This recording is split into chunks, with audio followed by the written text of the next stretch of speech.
میں نے تو جہنم بنا رکھی ہے، میں نے تو جنت بنا رکھی ہے، میں نے جنت کو بھی بھرنا ہے، میں نے جہنم کو بھی بھرنا ہے، مجھے کیا جہنم میں جا جنت میں جا، لیکن میری بنائی ہوئی چیز ہے، میں نہیں چاہتا میرا بندہ کوئی جہنم کے اندر چلا جائے، جنت میری بنائی ہوئی ہے کہ روزانہ میرے عزیزوں پکار پکار کے کہتی ہے اللہ کہاں چلے گئے میری نعمتوں کو استعمال کرنے والے، اللہ کہاں چلے گئے میری گھاس کو روندنے والے، اللہ کہاں چلے گئے گو تکیوں کے ساتھ ٹیکے لگانے والے، اللہ کہاں چلے گئے مسحریوں پر آرام کرنے والے، اللہ وہ کب آئیں گے جن کو جنت کے بچھونے ملیں گے، ان بچھونوں پہ بیٹھ کے اللہ تو اپنا دیدار کرائے گا۔ امام الانبیاء محبوب کبریا جناب مدنی کریم صلی اللہ تعالی علیہ وسلم کی زبان سے اللہ تو اپنا کلام سنائے گا۔ اللہ اکبر، جنت کی حوریں تیار ہو رہی ہیں، سج رہی، بیوٹی پارلر جنت کے لگے ہوئے ہیں، حوریں ایک دوسرے کے میں کیسی لگ رہی ہوں، میں کیسی لگ رہی ہوں۔ اللہ اکبر، اس حور عینہ کا کیا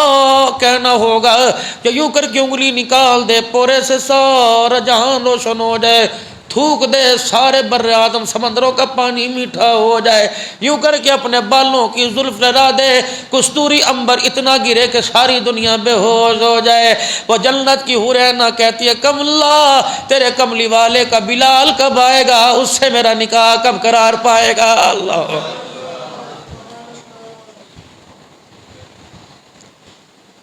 تیرا میرا نام تو میرے لاڈلے میرے پیارے کوئی ٹون کمیٹی میں نہیں لکھتا، اسد اللہ و اسد رسول اللہ نے محمد کے چاچے کا نام عرش مولا پہ لکھا ہوا ہے۔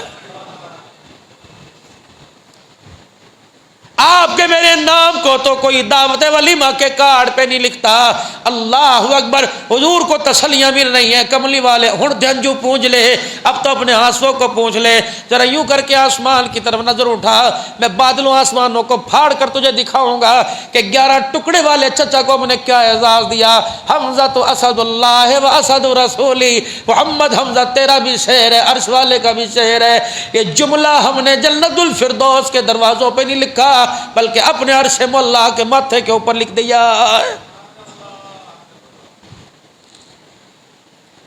چھوڑ دو آج خرید و فروخت کو، لیکن بچوں کا بھی حق ہے میرے عزیزو، ٹھیک ہے ان کا حق ہم نے پورے مہینے دیا، اللہ کا بھی تو حق تھا،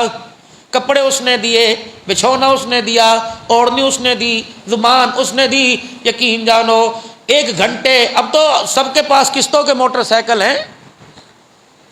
کرائے پہ سائیکلیں ملا کرتی تھی، 1 گھنٹے کا 10 روپے کرایہ، آدھا گھنٹے کا 5 روپے کرایہ۔ کبھی اس زبان کا اس للو کا بھی اللہ نے کرایہ مانگا کہ نہیں مانگا، کبھی اس کان کا کرایہ مانگا کہ نہیں مانگا۔ آج اللہ روڑا سا ٹکا دیں، یہ اتنے بڑے بڑے ڈبے چل رہے ہیں، انسان کہتا ہے میں نے سمجھ ہی کوئی نہیں آئے گی۔ اللہ نے کبھی کرایہ نہیں مانگا، ہاتھ پیروں کا اللہ نے کبھی کرایہ نہیں مانگا، ان دانتوں کی مشینری کا اللہ نے کرایہ نہیں مانگا۔ رب اکبر کی قسم، گھاس والی مشین پتھر نہیں کاٹ سکتی، اور میرے عزیزوں پتھر والی مشین لکڑی نہیں کاٹ سکتی۔ یہ کیسے دانت ہے، لوہا بھی چبا گئے، پتھر بھی چبا گئے، انگور بھی چبا گئے، فروٹ بھی چبا گئے، بس وہ اتنا کہتا ہے ما لکم لا ترجون للہ وقارا، اے بندے جیسا میں نے تجھے اپنے لیے بنایا تھا ویسا تو بن کے میرے پاس کوئی نہیں آیا ہے۔ گلا تو کر سکتا ہوں کہ نہیں تیرے سے، چل میں تجھے عذاب نہیں دے سکتا۔